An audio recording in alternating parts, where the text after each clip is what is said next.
Guys, അപ്പോൾ പുതിയൊരു വീഡിയോയിലേക്ക് എല്ലാവർക്കും സ്വാഗതം. നമ്മൾ കഴിഞ്ഞ പ്രാവശ്യം ഓഫ് റോഡിൻ്റെ ഫസ്റ്റ് പാർട്ട് കണ്ടായിരുന്നു. അപ്പോൾ നമ്മുടെ ഇന്നത്തെ വീഡിയോ എന്ന് പറഞ്ഞു കഴിഞ്ഞാൽ നമ്മൾ ബ്ലൂ റാഗ് ട്രാക്കിൻ്റെ കണ്ടിന്യൂവേഷനാണ്. നമുക്ക് താഴേക്ക് ഒരു നദിയുടെ തീരം വരെ പോകാനായിട്ടുള്ള ഒരു ട്രാക്കാണിത്. ഈ ഒരു ട്രാക്ക് അവിടം കൊണ്ട് എൻഡ് ആകുകയാണ്. അപ്പോൾ അങ്ങോട്ടുള്ള യാത്രയും അവിടുത്തെ വിശേഷങ്ങളും ഒക്കെയാണ് ഇന്നത്തെ നമ്മുടെ വീഡിയോ. Watch and enjoy.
ഘട്ടപരമായിട്ടുള്ള വഴിയല്ലേ ലൂക്ക?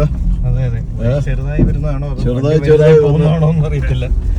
രണ്ട് സൈഡ് ഒരഞ്ഞ് ഒരു പരുവത്തിലാവും. ഈ സാധനമൊക്കെയാണ്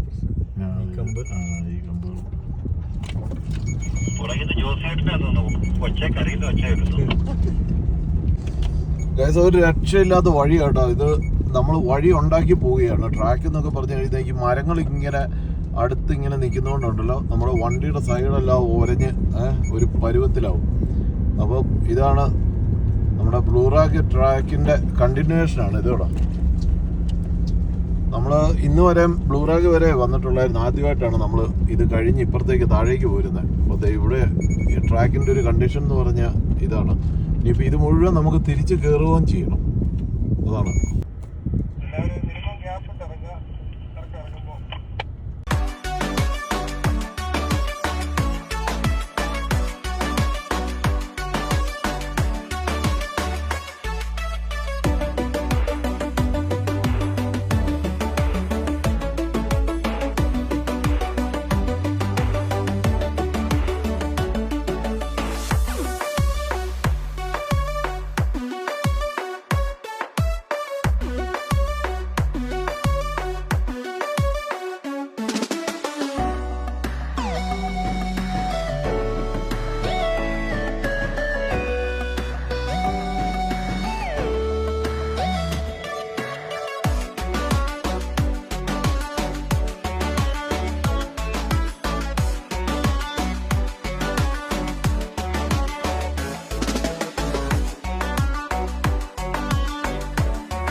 ഹെയർ പിൻ വളവാണല്ലോ ലൂക്ക.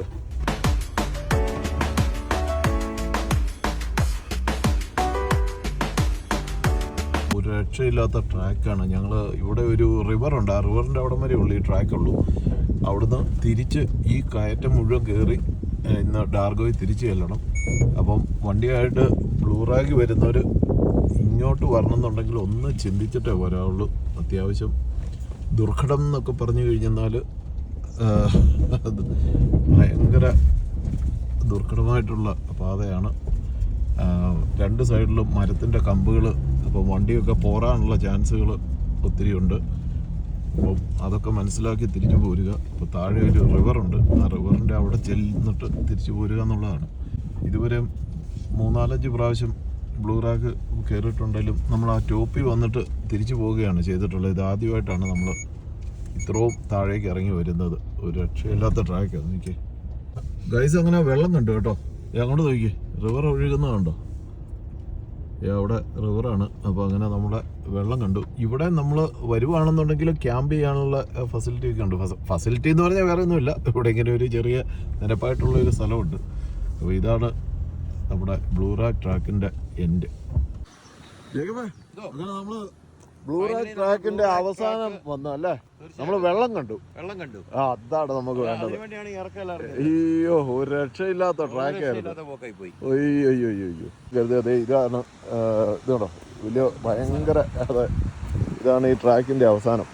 ഇവിടെ ഒരു ചെറിയ റിവർ ക്രോസിംഗ് ഉണ്ട്. ആ എടാ, ഇവിടെ റിവർ ക്രോസിംഗ് ഉണ്ട് കേട്ടോ. ചെയ്യണമെങ്കിൽ ചെയ്യാം. ആ എന്നാ ബാ, വണ്ടി എടുത്തു. വണ്ടി എടുത്തോണ്ട് വരാൻ. പിന്നെ ഇത് ക്രോസ് ചെയ്യാം. പിന്നെ ഇവിടം വരെ വന്നിട്ട് അങ്ങോട്ട് പോയില്ല. പിന്നെ എങ്ങനെ? വാ.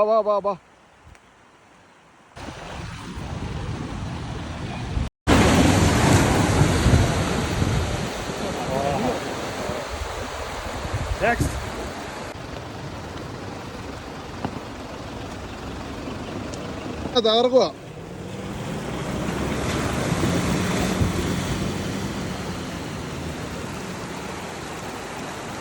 ഏതൊക്കെയാലും ഇവിടം വരെ വന്നു കഴിഞ്ഞപ്പോഴത്തേക്കും കട്ടപ്പനക്കാരൻ ജോസേട്ടൻ്റെ വക മുടിഞ്ഞ പ്രകടനങ്ങളായിരുന്നു കേട്ടോ. ഒരു രക്ഷയില്ല. പുള്ളി വണ്ടി ഒരു 1/2 കിലോമീറ്റർ ആ നദിയിലൂടെ ഓടിച്ചങ്ങോട്ട് പോയി. അവിടെ ചെന്ന് ഇപ്പോൾ ഒരു കുഴിക്കകത്ത് വീഴണ്ടായിരുന്നു. ഏതൊക്കെയാലും പൊക്കിയെടുത്ത് തിരിച്ചു കൊണ്ടുവരുന്നുണ്ട്. അപ്പോൾ ഇതൊക്കെയാണ് ഇങ്ങനെയുള്ള യാത്രകളിലെ സുന്ദരമായ, അല്ലെന്നുണ്ടെങ്കിൽ എന്നാ പറയുന്നത്, നല്ല മെമ്മറബിൾ ആയിട്ടുള്ള അനുഭവങ്ങൾ. അപ്പോൾ പുള്ളി അത് ചെയ്ത്, പുള്ളിയുടെ ഒരു ലാൻഡ് ക്രൂയിസറാണ്. പുള്ളി ഞങ്ങളുടെ മെൽബണിലെ പ്രാഡോ ജോസ് എന്നറിയപ്പെടുന്ന വ്യക്തിയാണ്. അദ്ദേഹം 10-12 വർഷങ്ങൾക്ക് മുമ്പ് ആദ്യമായിട്ട് മലയാളികളിൽ പ്രാഡോ എടുത്തൊരു വ്യക്തിയാണ് ജോസ്. പുള്ളി കട്ടപ്പന സ്വദേശിയാണ്. അപ്പോൾ അദ്ദേഹത്തിൻ്റെ ഓമനപ്പേരായിട്ട് ഞങ്ങൾ വിളിക്കുന്നത് പ്രാഡോ ജോസ് എന്നാണ്. അപ്പോൾ അദ്ദേഹത്തിൻ്റെ പ്രകടനങ്ങൾ പുള്ളി പണ്ട് മുതലേ, നമ്മളൊക്കെ വരുന്ന കാലം മുതലേ പുള്ളി ഇവിടെ ഇഷ്ടംപോലെ ഓഫ് റോഡിൻ്റെ എന്നാ പറയുന്ന ഒരു അതികായനാണ് അദ്ദേഹം. അങ്ങനെ വണ്ടിയൊക്കെ ആയിട്ട് തിരിച്ചു വരുന്ന കാഴ്ചയാണ് നമ്മൾ ഈ കണ്ടുകൊണ്ടിരിക്കുന്നത്. എന്താ പറയുക, ഇതൊക്കെയാണ് ഇതിനകത്തെ ഒരു രസം. ഓഫ് റോഡിൻ്റെ ഹരം പിടിച്ച് നമ്മളെപ്പോലുള്ള ആൾക്കാർ ഇതൊക്കെയാണ് ഏറ്റവും കൂടുതൽ എൻജോയ് ചെയ്യുന്നത്. ഗൈസ്, ഇപ്പോൾ ഇറങ്ങി വന്നു കഴിഞ്ഞപ്പോഴത്തേക്കും വണ്ടിയുടെ ഒരു പരുവം കണ്ടോ? ഇത് കേട്ടോ, ഇത് മുഴുവൻ ഒരഞ്ഞതാണ്. ഇത് കേട്ടോ, വണ്ടിയുടെ സൈഡ് കേട്ടോ. പൊടി പിന്നെ സാരമില്ല, നമുക്ക് വണ്ടി ഒരഞ്ഞു കഴിഞ്ഞാൽ ഒരു രക്ഷയില്ല. അപ്പോൾ അതുകൊണ്ട് അപ്പോൾ ഇതുപോലെയുള്ള യാത്ര പോകുമ്പോഴത്തേക്ക് ഇതുപോലെ ഒരു ബുഷ് ബാരിയർ നമ്മൾ മേടിച്ച് ഒട്ടിക്കുന്നത് നല്ലതായിരിക്കും. ഇതാണ് വണ്ടിയുടെ ബോഡി കേട്ടോ. അത് നല്ല ക്ലിയർ ആയിട്ടിരിക്കുക. അപ്പം ഇത് മാഗ്നറ്റാണ്. അപ്പോൾ ഇതുപോലെ ഇത് മേടിക്കാൻ കിട്ടും. ഇത് നമ്മൾ ഒട്ടിച്ച് കഴിഞ്ഞാൽ നമ്മുടെ വണ്ടിയുടെ ബോഡി അധികം ഒരയാതെ രക്ഷപ്പെടും. പക്ഷെ ഇവിടെ ഇല്ലായിരുന്നു. അപ്പോൾ ഈ ഒരു ഭാഗത്ത് നല്ലതായിട്ട് ഒരഞ്ഞ് ഇനിയിപ്പോൾ പോളിഷ് ചെയ്തൊക്കെ എടുക്കണം കേട്ടോ. അപ്പോൾ അതുപോലത്തെ ഒരു ട്രാക്കായിരുന്നു. അതാണ് അതിനകത്തെ സംഭവം എന്ന് പറഞ്ഞു കഴിഞ്ഞാൽ. ഭയങ്കര എന്നാ പറയുന്നത്, ഭയങ്കര നാരോ ട്രാക്കും. അതുപോലെ തന്നെ ഈ നിങ്ങൾ കണ്ടല്ലോ, അടിപൊളി. മിക്സറും ഉണ്ടോ? ഇച്ചിരി വെള്ളമൊക്കെ കഴിച്ചത്.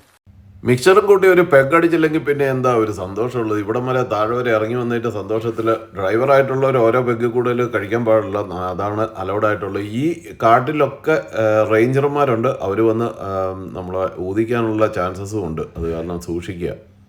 ഗൈസ്, അപ്പോൾ താഴത്തെ കുത്തിളിപ്പൊക്കെ കഴിഞ്ഞ് നമ്മൾ തിരിച്ച് മല കയറാൻ തുടങ്ങി. നമ്മൾ ഉദ്ദേശിച്ചത് ഒരു 3 മണിക്കൂർ കൊണ്ട് ചെല്ലുമെന്നൊക്കെയാണ് നമ്മൾ ഓർത്തിരുന്നത്. പക്ഷേ പ്രതീക്ഷിച്ചതിലും വേഗത്തിൽ നമുക്ക് അവിടെ എത്താൻ പറ്റി. ഏകദേശം ഒരു മണിക്കൂർ കൊണ്ട് നമ്മൾ തിരിച്ച് ബ്ലൂ റാഗിൻ്റെ മുകളിൽ എത്താൻ പറ്റി എന്നുള്ളതാണ്.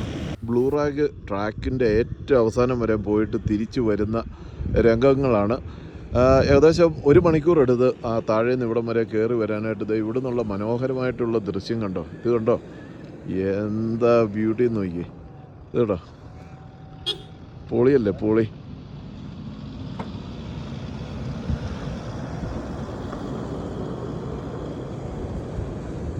കേട്ടോ. ഇവിടെ നിന്നുള്ള സൂര്യാസ്തമയം കാണുക എന്ന് പറഞ്ഞു കഴിഞ്ഞാൽ അതൊരു ഭാഗ്യം തന്നെയാണ് കേട്ടോ. സൂര്യൻ ഇങ്ങനെ അസ്തമിച്ച് വരുന്നു. അടിപൊളിയല്ലേ നോക്കി.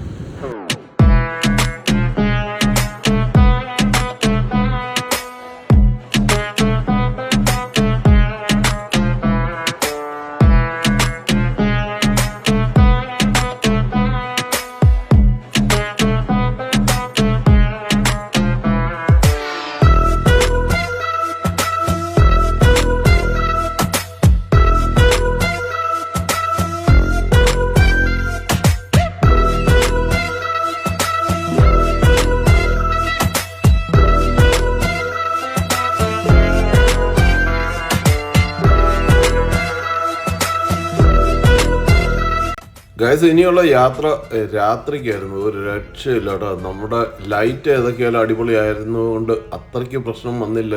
എങ്കിൽ തന്നെ ഭയങ്കര ചലഞ്ചിങ് ആയിരുന്നു രാത്രിക്കുള്ള ഈ ട്രാക്കിലൂടെയുള്ള യാത്ര കേട്ടോ. അത് കാരണം സന്ധ്യയായി കഴിഞ്ഞെന്നാൽ ബ്ലൂ റാഗിലേക്ക് വന്നു കഴിഞ്ഞെന്നാൽ ഇതുപോലെയുള്ള വഴികളും ഈ ലൈറ്റ് കറക്റ്റ് ആയിരിക്കണം. ലൈറ്റ് എന്ന് പറഞ്ഞു കഴിഞ്ഞാൽ നമുക്കത് പകൽ പോലെ നമുക്ക് കാണാനായിട്ട് അത്ര ഈസി അല്ല.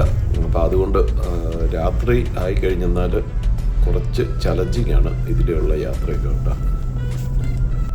ഗൈസ്, ഏതൊക്കെയാലും നമ്മുടെ ട്രാക്കുകളൊക്കെ ഏകദേശം കഴിഞ്ഞു. നമ്മൾ ഈ ചലഞ്ചിങ് ആണെങ്കിൽ പോലും ഇനിയൊരു 40 കിലോമീറ്ററും കൂടിയുണ്ട് നമ്മുടെ ഡാർഗോയിലേക്ക്. അപ്പോൾ അവിടെ നമുക്ക് വേണ്ടിയിട്ടുള്ള ഫുഡൊക്കെ അവിടെ റെഡിയാക്കി വെച്ചിട്ടുണ്ട്. കഴിഞ്ഞ വീഡിയോയിൽ ഞാനത് പറഞ്ഞായിരുന്നു.